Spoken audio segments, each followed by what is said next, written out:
nous avons dit qu'il est certain que le manager devrait développer un certain nombre de compétences, devrait avoir un haut niveau d'expertise, une grande ouverture à l'égard des enjeux des ressources humaines, connaître la sphère stratégique, connaître les besoins opérationnels, maîtriser les rouages de l'organisation, comprendre la nature des relations à entretenir avec le système RH, avec ses différents acteurs, les acteurs sociaux, les acteurs internes, externes de l'organisation, comprendre les enjeux politiques, comprendre ses rapports de pouvoir, etc., etc.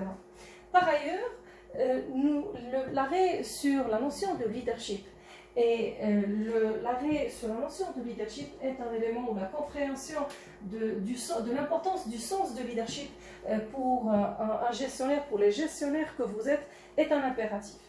Et c'est la raison pour laquelle j'ai isolé 4 approches. Je commence par l'approche de Milsberg.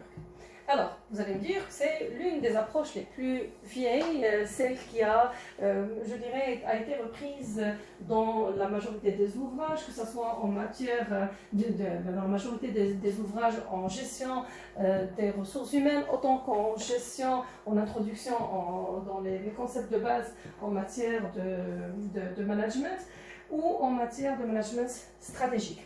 Par ailleurs, pour moi, il est important que le gestionnaire que vous êtes comprenne l'importance ou les caractéristiques ou les qualités requises de leadership chez un manager.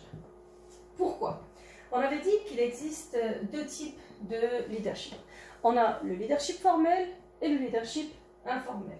Alors, ce leadership informel réfère le leadership formel à l'intérieur d'une organisation et, bien sûr, vous. Cette figure d'autorité légitime et reconnue à l'intérieur de l'organisation avec les larges prérogatives, avec une autorité, je dirais, incontestée, avec, je dirais, également une posture de pouvoir, une posture légitimée par la nature de la relation que l'employé établit avec l'organisation et par la nature du rôle qui vous a été confié. Par ailleurs, le leadership informel, eh bien, c'est cette deuxième figure d'autorité qui risque de se placer à l'intérieur de votre organisation et de vous discréditer et créer des objectifs parallèles aux vôtres. Je reprends. Vous êtes un gestionnaire, vous supervisez une grande structure. En admettant, on va aller sur un exemple assez simple. Vous êtes un manager de premier niveau, un manager de proximité dans une industrie de textile. D'accord? Alors, supposons que vous gérez 5 lignes de production et dans les 5 lignes, eh bien, il y a 5 activités principales. Assemblage, je dirais découpe, assemblage du produit, finition du produit, emballage du produit et stockage et préparation des commandes. Alors, vous avez besoin de recruter un employé. Vous avez un sous-effectif, vous exprimez un besoin de recruter, vous recrutez un nouveau candidat que vous mettez sur la ligne 1 qui est découpe par exemple. Et alors, au niveau de la ligne de découpe, vous confiez à votre employé la tâche de produire un minimum de 20 unités. Eh bien, ce qui va arriver, c'est qu'au moment où est-ce que vous tournez le dos, eh bien, un membre de l'organisation, ce leader informel, qui peut être un pair, c'est-à-dire un subalterne, un contrôleur, un superviseur, quelqu'un qui n'a pas forcément un pouvoir reconnu à l'intérieur de l'organisation, qui n'a pas un statut de gestionnaire, à qui vous n'avez pas délégué de responsabilité, à qui vous n'avez pas confié de gérer les effectifs ou de vous seconder en cas de votre absence, eh bien, ce deuxième employé il va venir voir votre nouveau candidat, votre nouvelle, je dirais, ce nouvel employé, et il va lui expliquer comme quoi, au niveau de cette ligne de production, ou du moins au niveau de cette ligne, oui, voilà, donc au niveau de cette ligne de production, on ne produit pas 20 unités par jour, et c'est que 10. Alors, d'après vous, c'est vrai que là, vous avez installé, vous avez donné la consigne de produire, d'atteindre un objectif de 20 pour atteindre, je dirais, la moyenne normale qui va assurer une certaine performance de votre organisation. Par ailleurs, si j'ai mon deuxième acteur qui vient expliquer à l'employé, à ce nouvel employé, comme quoi s'il produit 10, eh bien c'est qu'il va sortir totalement du lot, du reste de la norme établie à l'intérieur de votre équipe. Et que ça risque bien de frustrer ses collègues de travail et que ça risque de créer des ennuis pour l'ensemble des équipes. Alors, quelle est d'après vous la réaction normale de cet employé-là? Eh bien, votre employé, forcément, de ce nouvel employé, eh bien, la réaction normale, par peur de rejet, par peur d'harcèlement psychologique ou moral, eh bien, il a beaucoup de chances de s'incliner devant la demande du leader informel. Alors, et c'est la raison pour laquelle on s'était dit qu'un gestionnaire ne peut pas se permettre le luxe de laisser bourgeonner à l'intérieur de son organisation une quelconque forme de leadership informel. Parce que dans cette catégorie de leadership informel, on a également une deuxième catégorie. Et ça, je pense que c'est un élément sur lequel nous nous étions arrêtés au préalable. Nous avions dit que que l'acteur social, la partie syndicale, représente un leadership informel, mais légitimé également. Alors, c'est la raison pour laquelle la partie syndicale, on a dit également, ou le collectif syndical, peut devenir un leadership informel qui peut lui aussi vous entraver ou vous imposer des mesures qui ne correspondent pas forcément à votre vision stratégique. J'explique. Nous nous étions arrêtés sur ce point au préalable et nous avions pris l'exemple de la compagnie aérienne Air France. Eh bien, nous avons vu que le collectif syndical des pilotes d'Air France avait exigé ou renégocié les conditions de travail, incluant une révision du régime de rémunération, les conditions de travail, un certain nombre de détails ou un certain nombre de requêtes. Alors, au moment de ce processus de négociation, nous avons constaté qu'il y a eu une rupture de dialogue entre la partie syndicale et la partie patronale. Pourquoi? Parce que pour Air France, pour la sphère stratégique, la haute sphère stratégique d'Air France, il y a à peu près 3 ou 4 ans, eh bien, on a constaté que les demandes étaient exagérées, que la conjoncture économique et la situation de l'organisation ne lui permettaient pas de répondre, je dirais,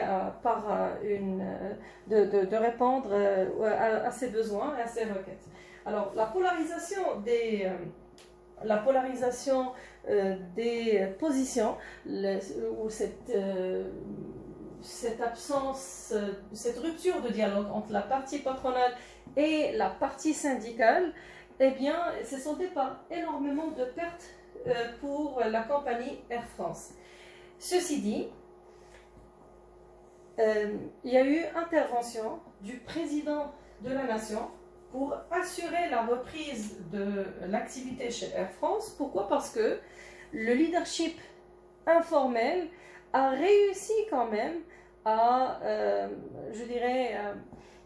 réussi à mettre en péril la pérennité et la continuité, la stabilité financière de la partie patronale, ou du moins de l'organisation Air France, de l'entreprise Air France.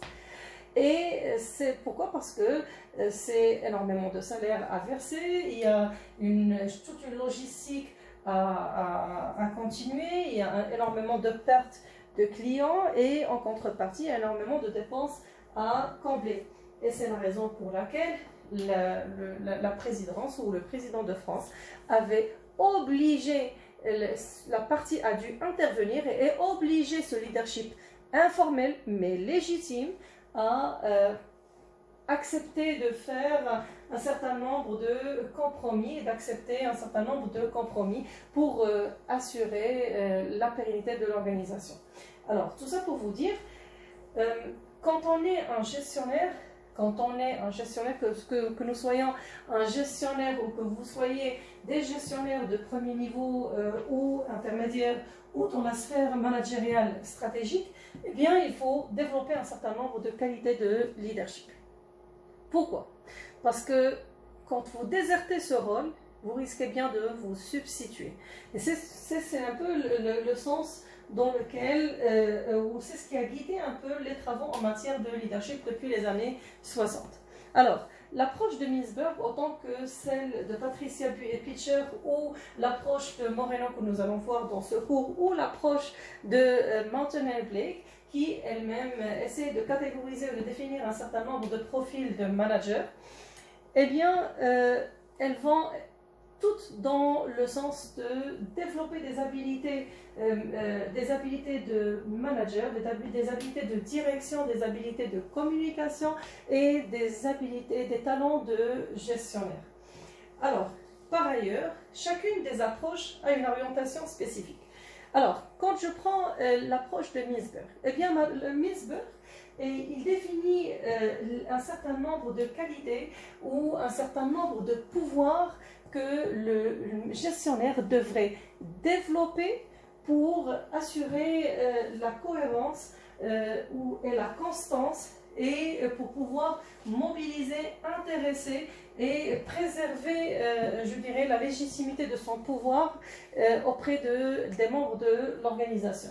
Alors, ici, ça dit que la qualité d'un leader se mesure à travers sa capacité à exploiter avec efficience ses différents pouvoirs formels et légitimés. Bon, ça résume un peu ce que j'ai essayé de vous expliquer depuis quelques minutes. Alors, Mintzberg nous dit que un bon manager pour lui, un bon manager qui a bien sûr cette qualité de leadership, un bon leader est celui qui sait manier le pouvoir informationnel. Autrement dit, un bon leader, c'est celui qui est capable de gérer l'information. Gérer l'information est un élément indispensable dans des circonstances normales autant que dans des situations atypiques. Alors, au moment de la gestion d'un changement stratégique, eh bien, la capacité du manager à diffuser les nouvelles orientations de l'organisation diminue le potentiel de résistance des employés. J'explique et je prends pour exemple cette pandémie du coronavirus. Nous avons constaté que la majorité des chefs d'État, la majorité des responsables politiques ont pris avec un grand sens de devoir et un grand sens d'accomplissement la responsabilité de diffuser l'information autour de la pandémie, ses répercussions, etc. Alors, cet accomplissement, cet acharnement, cette diffusion de l'information, cette planification de l'information, cet enrichissement de l'information, de la multiplication des moyens et des canaux d'information ont eu pour résultat de pouvoir mobiliser les peuples et déguiser ou de nourrir leur sens de responsabilité. Si on voit une situation normale à l'intérieur d'une organisation, vous décidez de vous diriger vers un nouveau domaine d'activité stratégique. Et vos employés apprennent qu'il y aurait des mutations à l'intérieur des organisations, il y aura peut-être une restructuration, un downsizing, il y aurait probablement une modification des rôles et responsabilités, il y aurait forcément ou probablement une mutation du lieu du travail, c'est-à-dire qu'un nouvel axe ou une nouvelle entité organisationnelle serait ouverte à une distance spécifique par rapport au lieu habituel du travail. Il y aurait probablement un réaménagement des espaces de travail avec peut-être une révision des rôles et responsabilités. Si on prend l'exemple des sociétés de communication, l'exemple de Maroc Télécom qui, au cours des dernières années, a fusionné la prestation de services destinés au public et aux citoyens, aux ménages, et la fonction d'offre de services aux entreprises au niveau de la même entité, chose qui était totalement inhabituelle. Donc c'est une nouveauté pour l'organisation. Alors, la gestion de l'information de manière structurée, la façon avec laquelle le leader va, je dirais, communiquer l'information, interpréter les enjeux, expliquer la motivation, va jouer un rôle déterminant dans l'accomplissement et dans le sens d'implication des membres de l'organisation.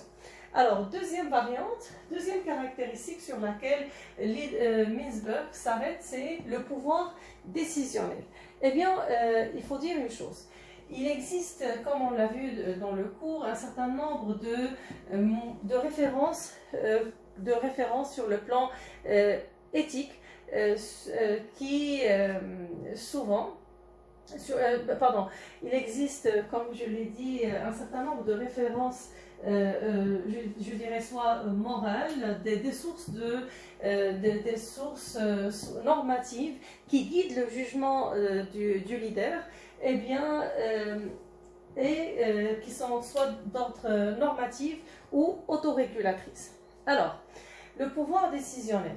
Eh bien, Mintzberg nous dit qu'un bon leader est capable de prendre les bonnes décisions, les bons choix, tout en faisant référence à toutes les sources, normatives, mais à toutes les sources normatives, mais toujours en essayant de trouver, de prendre la décision la plus adaptée, la plus adéquate, la plus optimale. Cette décision optimale, eh bien, elle réfère essentiellement au sens d'éthique du manager, sa capacité à relativiser, sa capacité à juger la situation, à prendre du recul et à relativiser les faits, à sa capacité à prendre du recul par rapport à la situation et essayer de se référer aux différentes sources normatives pour sortir avec la solution la plus optimale. Nous avions pris dans cette définition de l'éthique comme un moyen, l'éthique professionnelle comme un moyen d'autorégulation, l'exemple d'un employé que vous avez à l'intérieur de votre organisation et qui exerce son travail avec un haut niveau de dévouement et qui malheureusement, vous le prenez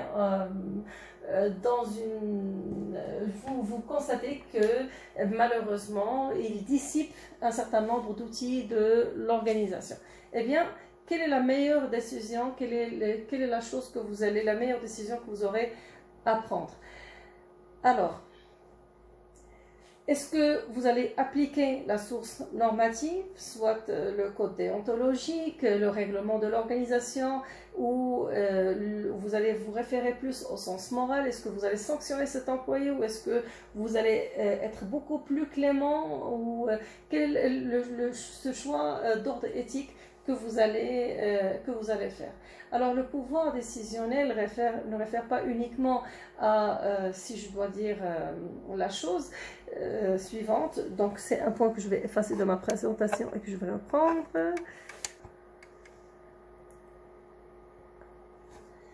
Alors, je reprends. Alors, le pouvoir décisionnel chez Mintzberg, c'est également une des forces que le leader devrait développer pour pouvoir assurer, pour pouvoir maintenir son niveau de crédibilité, pour pouvoir fédérer et mobiliser les membres de l'organisation autour d'un enjeu organisationnel spécifique. Alors, Ce pouvoir décisionnel,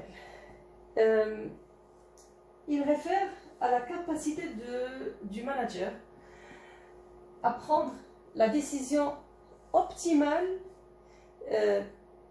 qui va